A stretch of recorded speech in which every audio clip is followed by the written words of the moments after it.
This is Pinus engelmannii from Mexico, which is very rarely grown in the UK, but really should be because it's proven over many, many years to do really well. But I mean, I don't think hardiness is really an issue with it. Full sun plant. These needles get ridiculously long. So you end up with, how do I do this? Between the knees. You end up with a beach ball of foliage on every branch end. So it's just an incredible foliage plant. Hello and welcome to another East Ruston Old Vicarage special on Talking Dirty. This time all about awesome August. And over at aforementioned garden, looking super summery, fresh in his minty blue, we have Alan Edward Herbert Gray, our happy and very handsome horticulturalist. And over in Cambridgeshire, glowing. And I mean, we have had some really kind of days when horses sweat, gentlemen perspire, and ladies merely glow. And glowing in Cambridgeshire, we have Thordis Maria Sophia Fredrickson, everybody. Just asked the smart speaker what temperature it is in my little well-insulated modern home. And it's 25 degrees and it's quite early in the morning. So that's why I'm not wearing a huge abundance of layers. But Alan, not looking quite so beach ready as Alan with your minty glasses and your blue stripes. If you're listening to the audio version, you're missing out on how snazzy you're looking today. Well, I'm trying to look cool in the way of temperature rather than cool in the way of attitude. Well, you're always cool in the way of attitude, obviously. I'm missing out on the garden at East Ruston as usual, but I have been seeing so many lovely pictures you've been sending me. And as ever, we all know on this podcast, Alan, saving dahlia seed, picking out the best ones. Some of your selected dahlia seedlings are looking superb at the moment. Yeah, I mean, it's you know, dahlia seedlings are a bit like agapanthus seedlings. There's never a nasty one amongst them, I don't think. They've all got some form of merit. And maybe my view on that is slightly distorted because I've grown them, and it probably is to a certain extent. But you do get ruthless in the way that you select these seedlings. And there's new ones opening every day. I've got sort of, I think I've still got about 8 or 9 that have yet to open their first flowers. And it really is exciting, but you do get propensity of sort of dull mauvey colours, and I think, oh no, not another mauve one. I mean, get real. But there's one particular one that I really do like, and this is a white middle with a pink outer petals. But the outstanding thing about it is the amount of blossom it produces is quite copious. I deadheaded it the other day, and I counted that I took 43 dead heads off it. And I mean, there's more coming behind the whole time, providing you deadhead your dahlias. This is what happened. I mean, everybody knows this, but one little thing I would like to comment on, and that is that when some people deadhead their dahlias, they take the dead head off, but they leave the stalk behind. And that looks to me just thoroughly messy. And I've got somebody that does it in the garden here, and I don't know who it is. Because when I go to my dahlias, I have to cut. When I do the deadheading, I take the dead heads off and the naked stems. I remember Christopher Lloyd remarking about that at Great Dixter many years ago. So it's something that's been in my consciousness, my psyche. And I'm very aware of it. But apart from that, yeah. Well, I'm hoping they listen to this podcast and then they'll have got the hint. For dahlias, the ones you've grown from seed, you often have in containerized displays around the tea room area, places where people can kind of get up and covet them and be disappointed to discover they can't buy those tubers. Well, if enough interest is shown, they can, you see, because all the ones that are growing in those pots there, I am assessing.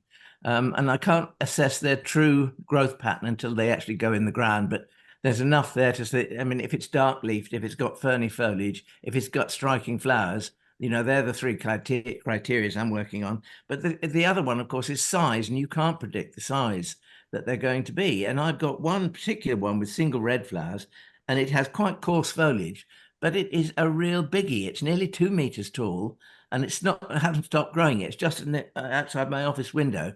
A big single, brilliant red flowers. And I think there's a place for that because, you know, it's a back of the border plant where you probably want to draw your eye in. If you put it at the front, everyone would look at that and nothing else. So if you want to draw your eye in, you put something bright to be eye-catching. So I think it has a place in the garden somewhere. And the extraordinary thing is that I left, I think last year, 4 dahlia tubers in a bed up near my potting shed. I left them in the ground, and it's a very stony, gravelly area, which is probably quite dry for the winter, which is good for them. But they were very, very close to the surface of the soil. And I thought that I had lost them all. And I thought, they perished in the frost.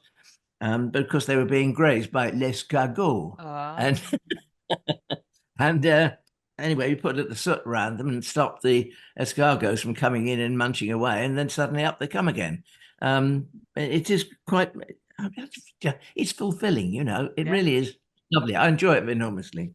Now, I was saying some of them are in containers. Obviously, you are famous for the containers at East Ruston Old Vicarage. I think it was last time in the July special, we were talking about some experimenting you've been doing with xanthochrysums and pennisetums and phlox and all these different combos that you hadn't tried before, and something interesting, something new, which of course is what you're known for. How is that experimentation going, particularly with weaving the phlox around to stop it just lolloping and being spindly? Well, I have, yes, that's worth mentioning, and because there's nothing so obliging as a plant that will let you do a bit of weaving. And I do this with 2 plants. I do it with Helichrysum petiolatum, which is a trailing plant. Or there's 2 ways you can grow it. You can grow it, let it flop over the edge of a container. You can tie it to a stem and let it let its main stem go up, and then it puts out side branches horizontally like a small tree. It's quite entertaining to do fiddly things like that with it. But also it's a great weaver. And when we get to planting our pots up, the last of the pots that I plant, I'm usually quite late, and you'll find that the phlox has grown rather lollopy and long. And I've got two choices. What do I do? Do I cut it back and wait for a next flush of growth, which it will give me? Or do I carry on with what I've got and keep the flowers? So what I do is I plant all the plants around the edge of the pot, the Helichrysum and the phlox. And this particular phlox is a variety called Phlox drummondii sugar stars. And I have to thank Jane Ann Walton for giving me this tip, because she said she finds that it lasts so much better than petunias. So I put them, drape them all around, and then I pick up one, and then I pick up the next one, and I kind of weave them around each other. So you end up like a smart French pleat around the edge of your pot. But don't worry if it looks too contrived, because within a week, all the side shoots will start to go out and soften that outlook, that outline, I mean. So it's plants like that, and experimenting and using them, and that make them malleable, make them do what you want them to do. It's things like that I don't know, they just kind of fascinate, because you can actually make a pot of container grown plants in July, which is really probably far too late for doing a summer display, but you can do that in July, and it will go on right to the end of September into October, and so on and so forth. And one of the other things I think that people forget about containers is that you can't just leave them. They're going to need continual adjustment, because if like me, you grow lots of different plants in one container, there is one that will grow too big or too long or whatever. And so you need to go around and you do your staking. I got this wonderful machine called a Max Tapener, where you hold your stem like that, and then this thing comes glink with a piece of tape around it, and it's tied, or stapled immediately. That I couldn't be without. It's very, very useful on soft stems, and it actually brings, so that when your container starts to go flop too much, you can put a few stakes in and bring things up a little bit, and it just refreshes the outline and makes it look more more to your liking, I suppose. Yeah. You mentioned the phlox being longer lasting than petunias. One petunia I always associate with your garden, which I think originally came from Derry Watkins at Special Plants, is that Petunia exserta, which I think was what thought extinct, or certainly brought back into cultivation more widely. And you've grown that for years. Wonderful little red starry petunia. Yes, it's not as big as the large flowered petunias, which is good in one way, because the blooms are much more weatherproof. And where it comes from in South America, it grows in shade, and it's pollinated by hummingbirds. We don't have hummingbirds, and we don't have normally our summers are not hot enough to warrant planting it in shade, but it will grow in semi-shade. It's quite a tall growing variety, which is useful, again, for weaving and twisting and turning and all that kind of thing. Normally, as you say, it's bright red. And you can imagine this bloom standing out in the sort of a shady area, and they're attracting the hummingbird's attention. But Derry does warn in her catalogue that if you let it cross with another variety, you'll get different coloured blooms. You'll get exserta, but it will have different coloured blooms. And obviously my exserta was a promiscuous old devil because it did cross with another petunia.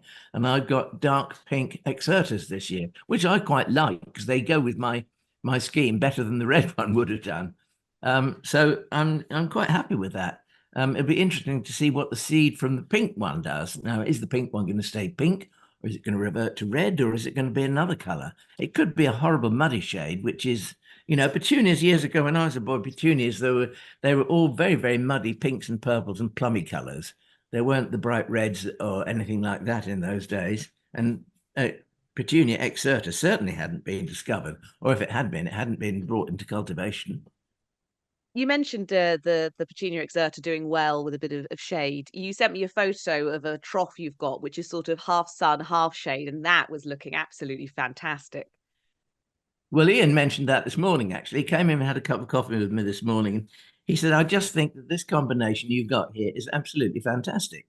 And what it is, it's a shallow stone trough. It's outside my kitchen door, and it gets sun for half the day until high summer. The sun goes about 1 o'clock. And then, of course, it will go much, much faster as the sun drops down and all the rest of it until some point it will be in shade completely.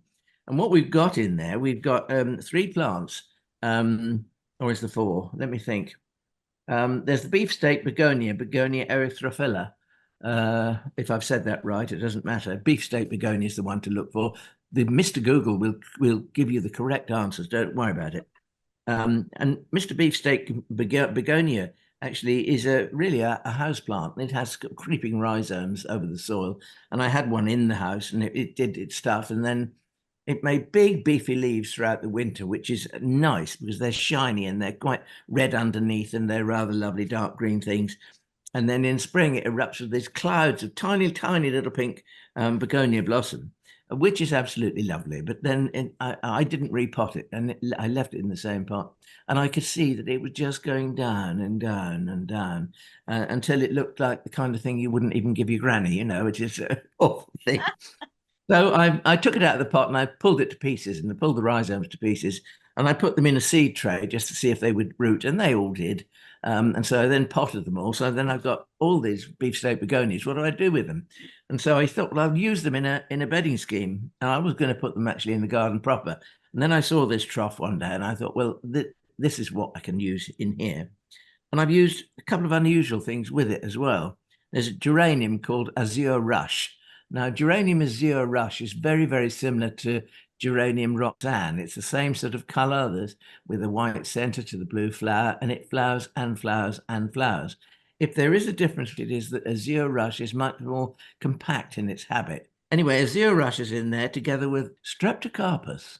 Yeah. There was this little wild Streptocarpus called saxorum, which I bought from Dibley's many, many years ago. And it doesn't have those great, you know, in your face. Streptocarpus, I mean, you either love them or you hate them, I think. Anyway, Streptocarpus saxorum actually has tiny blue flowers on these very wiry stems, and it kind of makes shoots that flop, and they weave in and out of other plants. So that's the 3 things that are in that trough.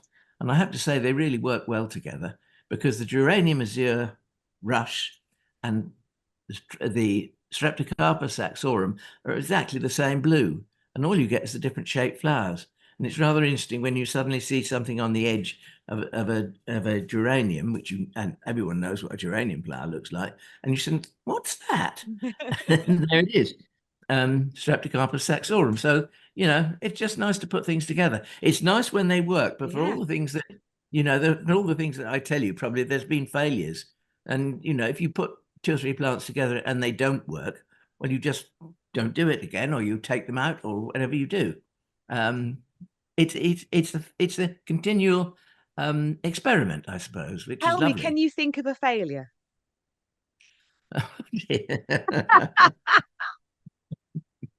Oh dear, it's going to sound awful off the top of my head. No.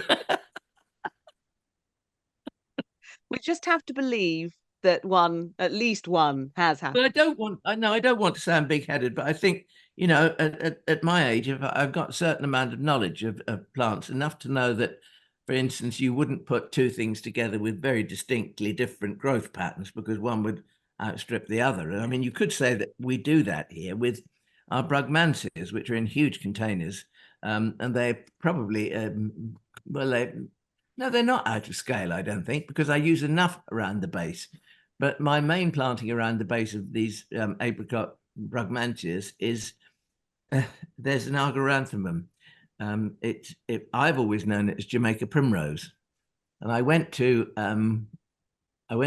York, or no, to Leeds, to the Hardy Plant Society's one of their events very early this year, and I saw these Argyranthemums on this WI stand, in actual fact.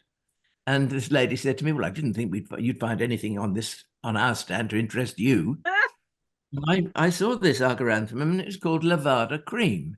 And Lavada Cream rang a bell in here.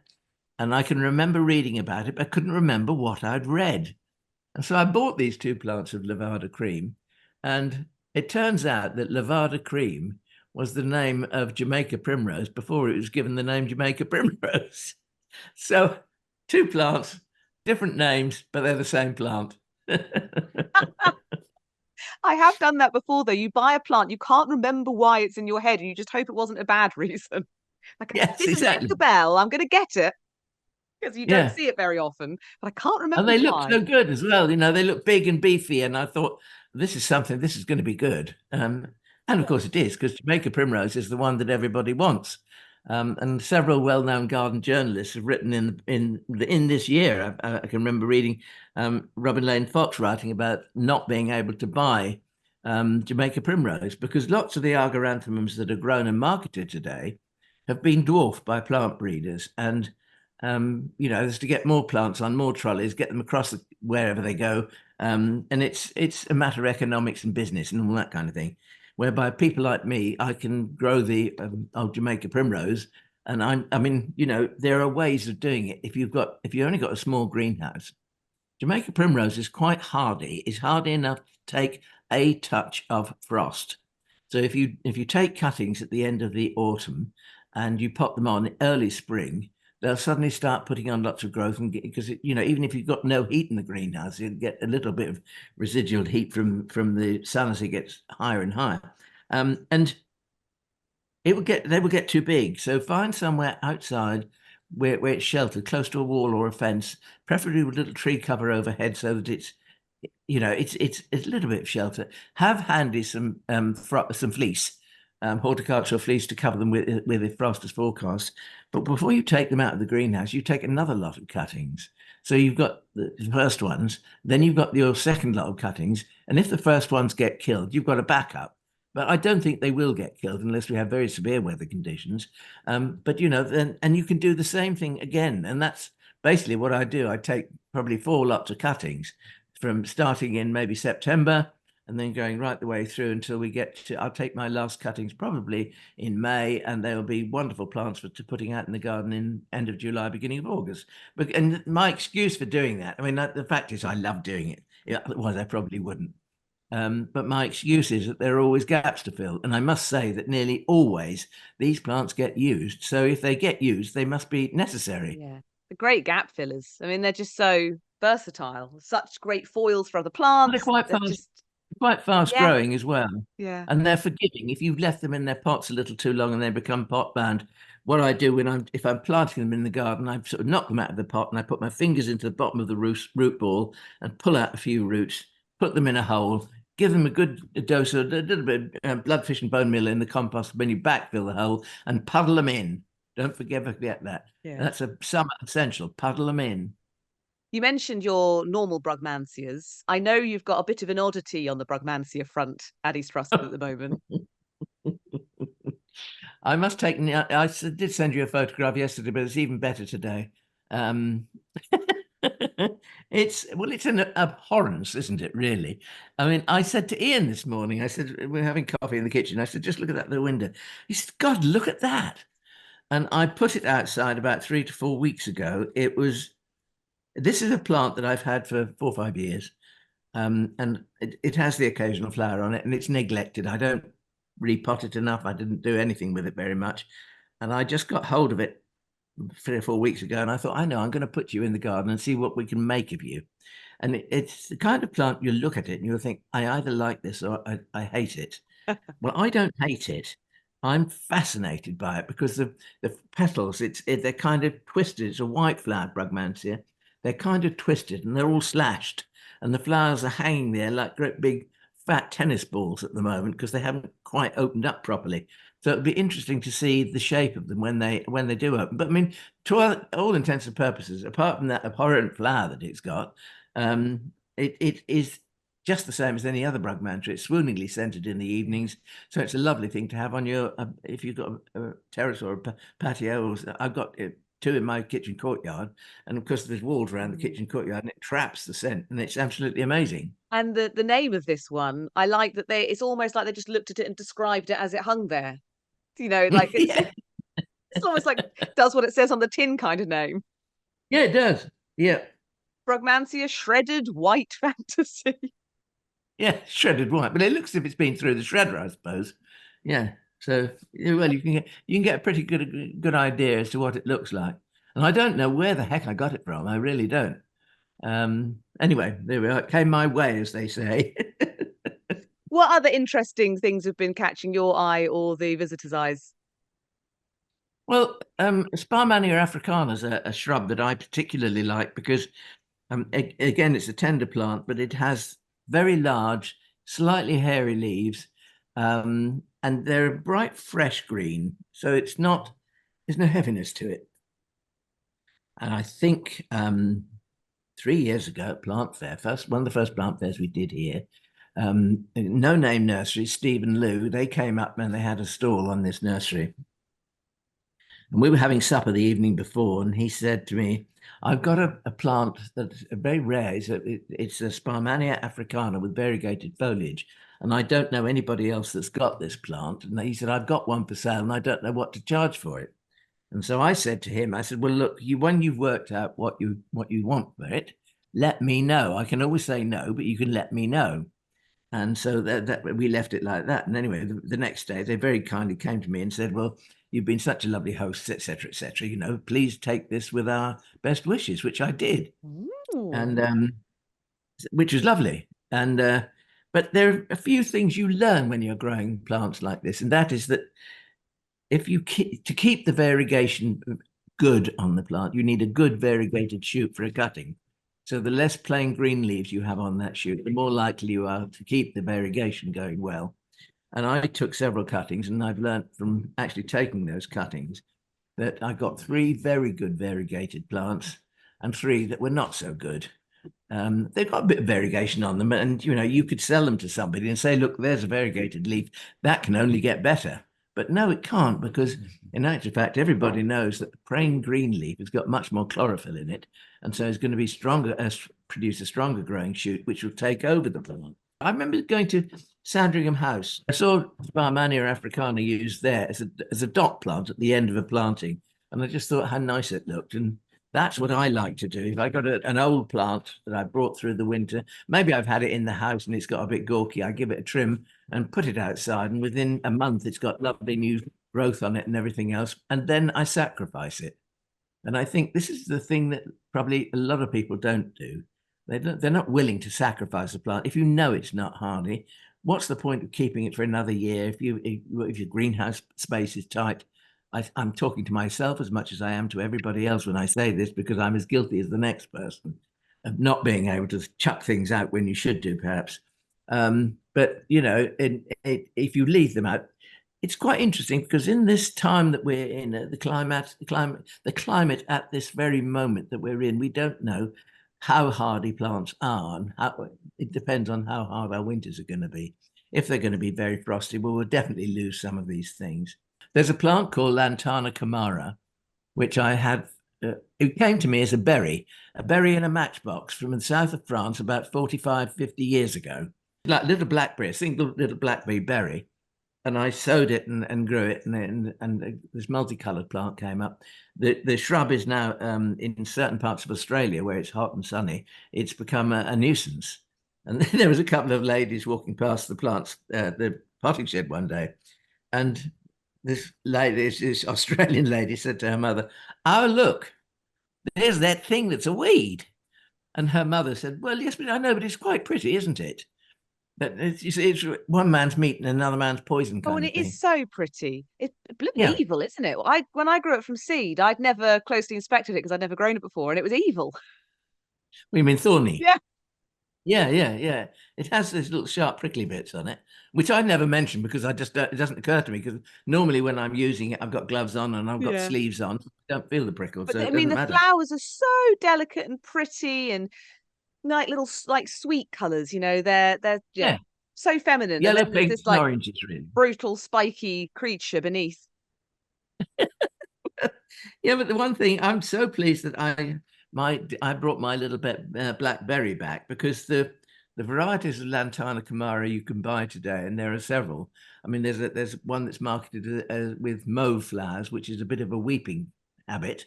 But lots of the others, they're what I call the darling little dumplings. Mm. They've been bred not to grow big, but mine just grows big, and that's what I like to use.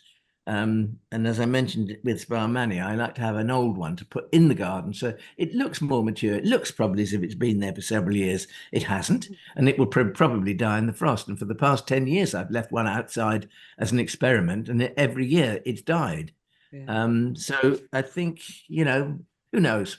Who knows what will come? But as long as I can keep sacrificing plants like that, I can enjoy them as fairly mature specimens. So obviously it's not surviving the winters, but does Lantana camara seed in your garden as so many other tenderish things do?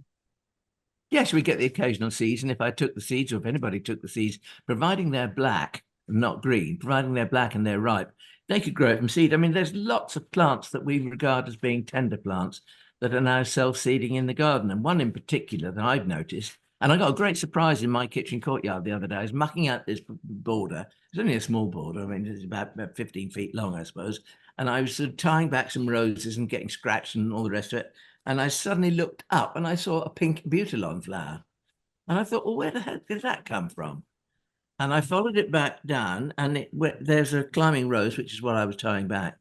And right next to the stem of the climbing rose is this Abutilon growing. Well, I wouldn't have planted it there. So it's got to be a self-sown seedling. And I know that it happens because in another part of the garden, in the wall garden, there is 2 seedlings under a dark red Abutilon. But the interesting thing is, you see, they do this color changing thing. They're a bit of a funny old lot. They don't come true from seed. It depends on who the other parent is. And I don't know who they've been messing with, but I know that this dark red Abutilon in the Diamond Jubilee Wall garden has produced 2 seedlings. One is a similar dark red, though not the same. The other's completely different. It's a flared flower and it's orange. So it's completely different. So where the pink one came from and what the parentage is, I don't know, but I'm very pleased that it's there. And if it's been there and it's got to that height, it's been there more than a year. And I can tell from the thickness of the stem that it's been there for more than a year. So that's one for me to watch and take cuttings of for the future. And you have some really fantastic Abutilons at East Ruston. Yeah, I mean, I suppose the biggest and loudest and proudest one we've got is Ashford Red. Ashford Red has really, really large, bright red flowers. It's generally thought that the larger the flower is, the less hardy the plant is. But Ashford Red has been on the front of the house in the ground, as a south-facing border with the warm house wall behind it.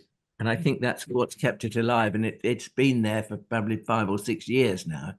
And every year it gets the outward branches, the tall outward branches get nipped by the frost, and we just trim it back to a shoot and off it goes again. And it's been in flower on the wall of the front wall of the house since the beginning of June. It just goes on and on and on. It's lovely.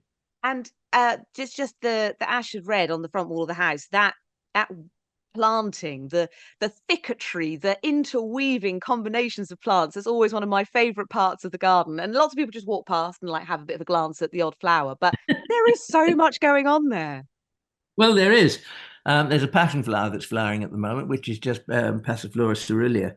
But there is also there's another Abutilon called hot lava, which is a really floppy grower. If you try and grow it in the garden, it just doesn't work. But if you grow it through other things, you suddenly get 12 feet up in the air. You'll suddenly get this bright orange little bell appearing.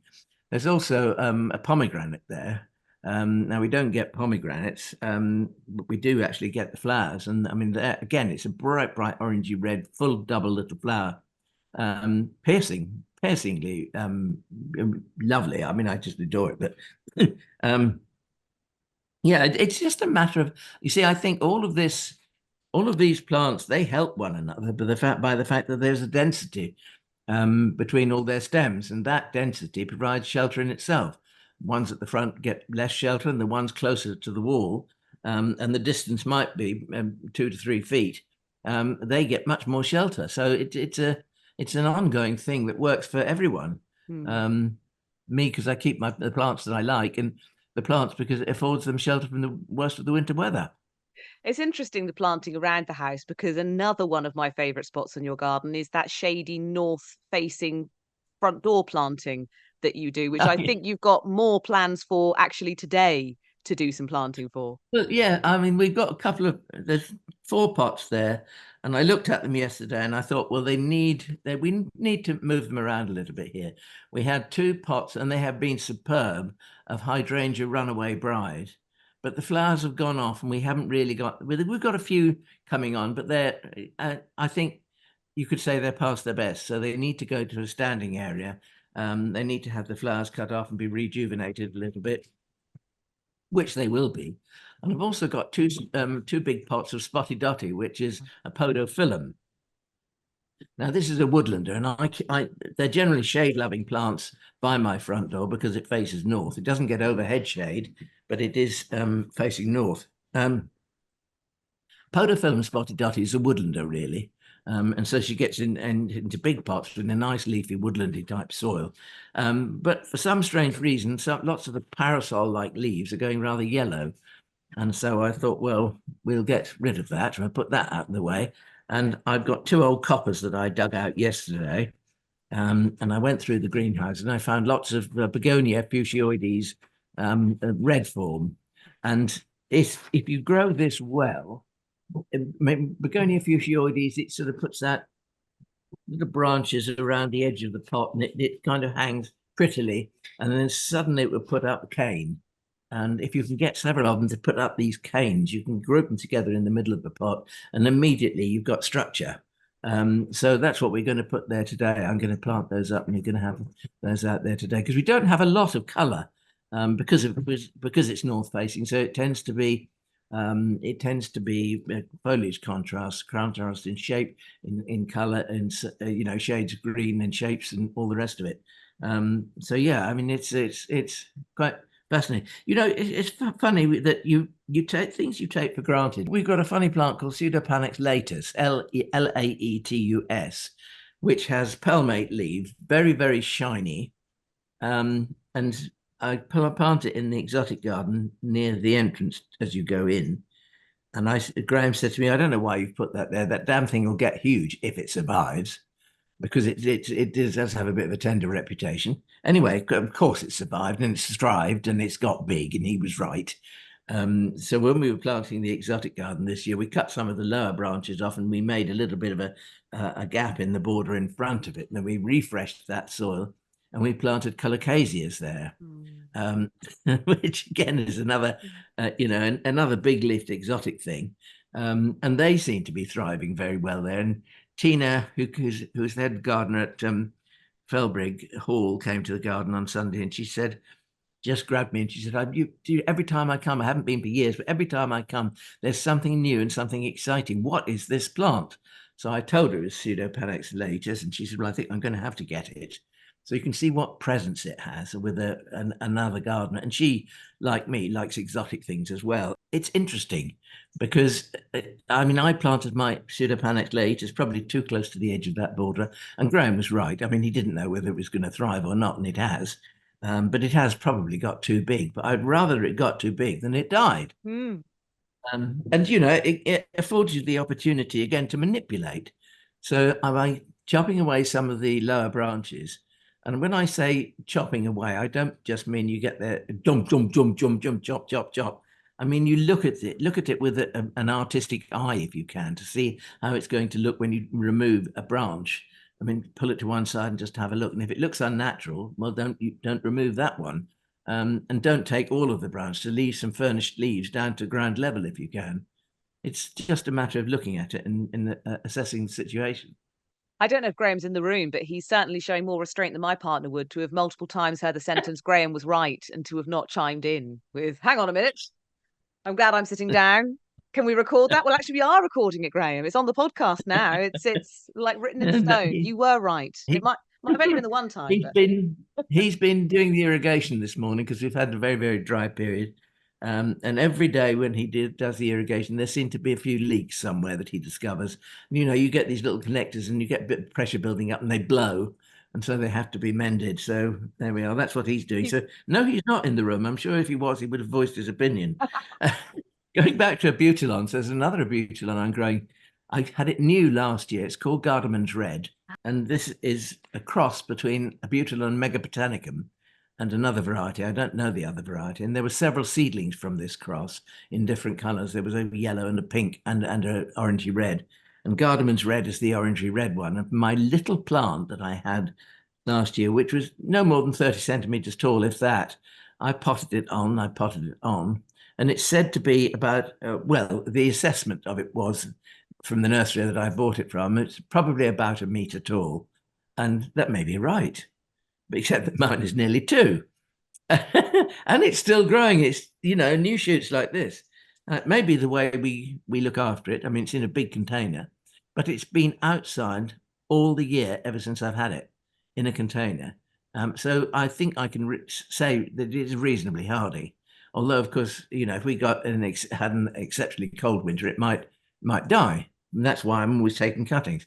But it's rather nice that I've got this big specimen in a pot. Now, I looked at it yesterday and I thought, next year, if you're still alive come the spring, I'm going to have to find you a permanent place in the garden somewhere, because you're just going to get too big to grow in this container. And, you know, there will come a time, like my beefsteak begonia, where it goes backwards. So to keep it looking healthy and growing well, I'm going to have to find a permanent space, which I think I can probably do.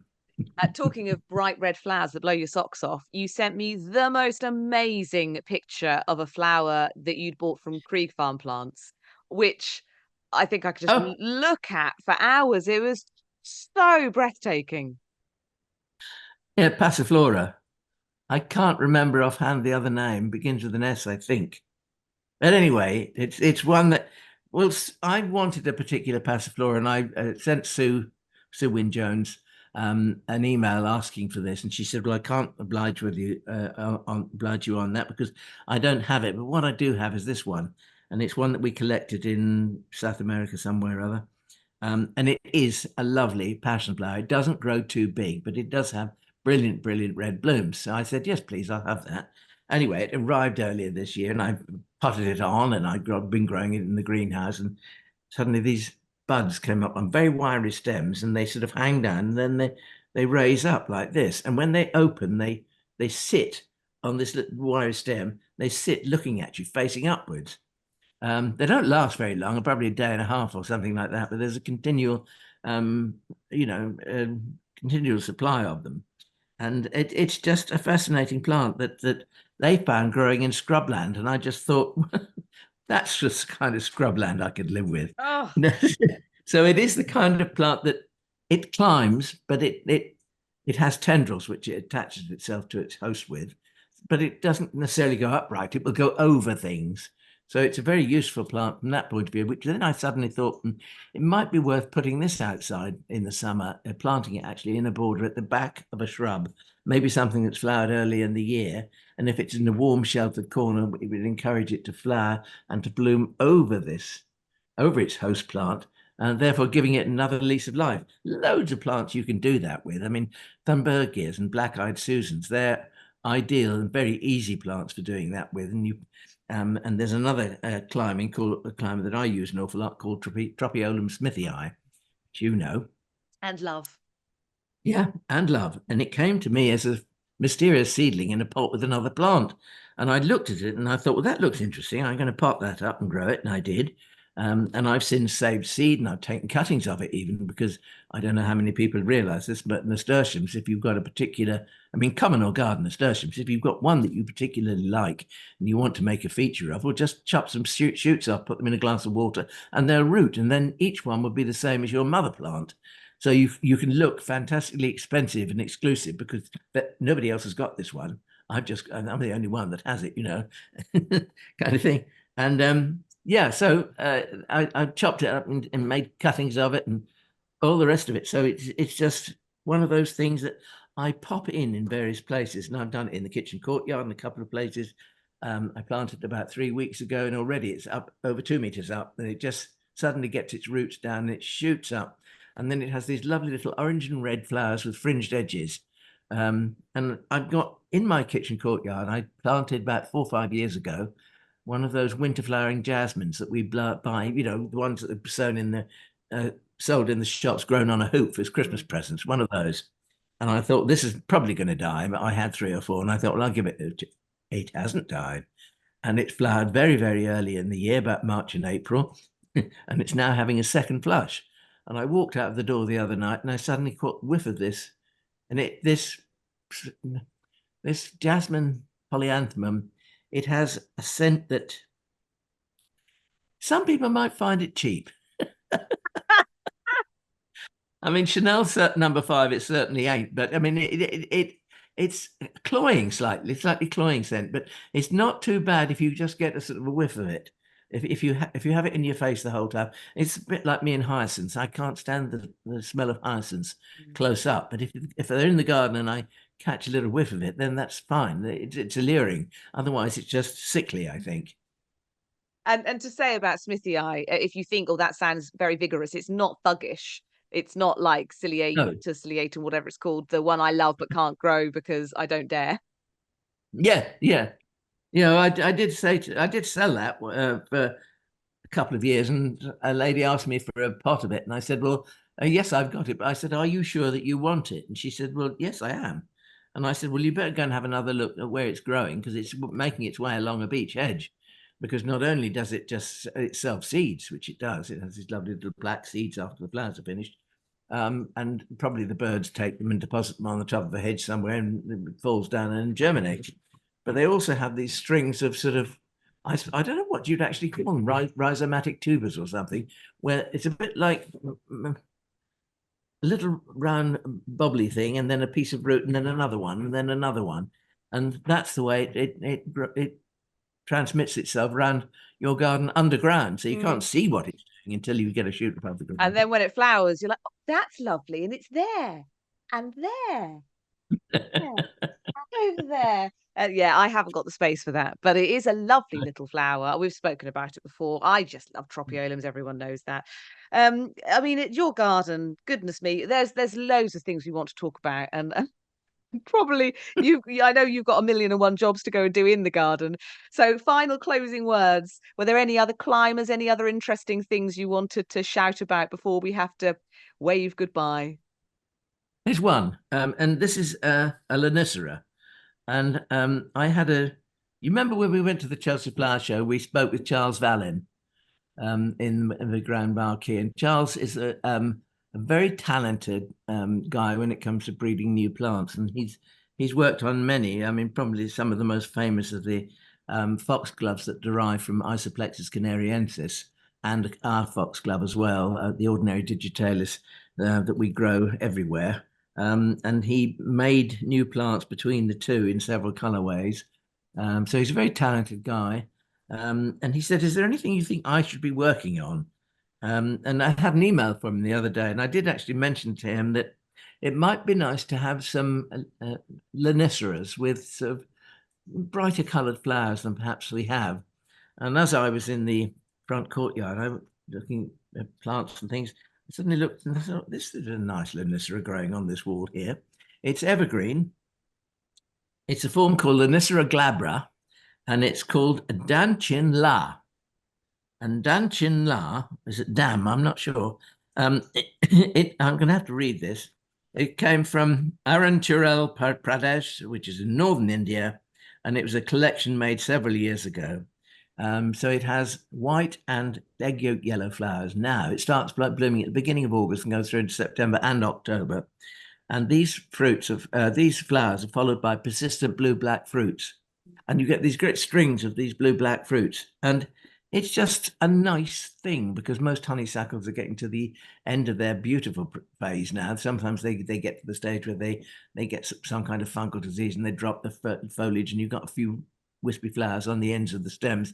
This doesn't do that. So, I think if you actually look at the world of plants which we enjoy and we live in, if people like Charles Vallen could work out how to breed one with another a Lonicera from England and a Lonicera from India, they're never going to meet in normal circumstances. But if we could make them meet, maybe we could produce something extra special. And I think Danchin La, Danchin La is a very nice late flowering honeysuckle, and it's scented. Oh, yeah. God, talking of special things, what an amazing list. Of course, if you're listening to the audio version, there is a plant list in the show notes. So if you didn't catch anything, or if we didn't quite know the name when we were talking, we'll try and make sure we've got the name by the time we put the plant list together. That's a Passiflora, yeah. So plant list for both video and audio podcast, obviously. So just head to the notes below the podcast. We'll finish up with a little bit of Flomo. I have well, we had a little sad moment in our lives because we've had a couple of ponies in the family. My mum looks after them. They're like her children now that I've long flown the nest. And sadly, joyfully, the older one made it to 32. It's phenomenal. But she, she had a bad day and is no more. And I went over to, sadly, I missed her. But I went over to spend time with my mum and take the little man along and spread joy where joy is needed. He always does that. And my mum, we often mention a woman called Jill on this podcast. She crops up now and then. And my mum keeps her horses next to Jill's garden. And so I had a chance to go and have a little look around Jill's garden, particularly because she's got a nice swing at the bottom of it that Fiola, my little boy, could go and play on. And as I was going around the front of her lovely, old English farmhouse, red brick, south-facing, sun-baked front, I saw this lovely salvia in a gorgeous sheltered position with lovely big salvia leaves, a big shrubby thing. And it was Phyllis Fancy, which I don't grow, but I mean, the flowers are very nice. There's, I think, can't massively remember the flowers because it was more the leaves I like, but blue calyxy, white flowers, very late interest, but the dark stems and those lovely vibrant eye-catching leaves, I thought it's probably borderline, might not make it through in my garden, but maybe I should give it a go in my most sheltered corner because it was big and it was beautiful. And of all the things she grows lots of interesting things. That was the one that I walked past. Oh, what's that? So that's my Flomo. It's the kind of plant you probably don't notice for most of the year, but when it's doing its stuff and it's doing it really well, you do. Now, there's something very strange I'm just going to tell you. You mentioned this as part of your Flomo, but before we get to my Flomo, I was thinking about your horses the other day. Now, how crazy is that? Yeah, probably not something you think about very often. No. I mean, what happened? I don't know. No, so and we have a little Icelandic who's also quite old. I think she's 20 now. But Morley the Halflinger, absolute chocolate box pony, beautiful, very lovely. Would never bite or kick you. Nightmare to ride, to be honest. Complete panicaholic, bucking, bolting, frantic horse, but wonderful, beautiful girl. She had a fantastic life. How funny that you found yourself thinking on them. I know. There are certain things that happen in life that are quite unexplainable, and I mean, why would I connect onto that? I don't know. Back to Flomo.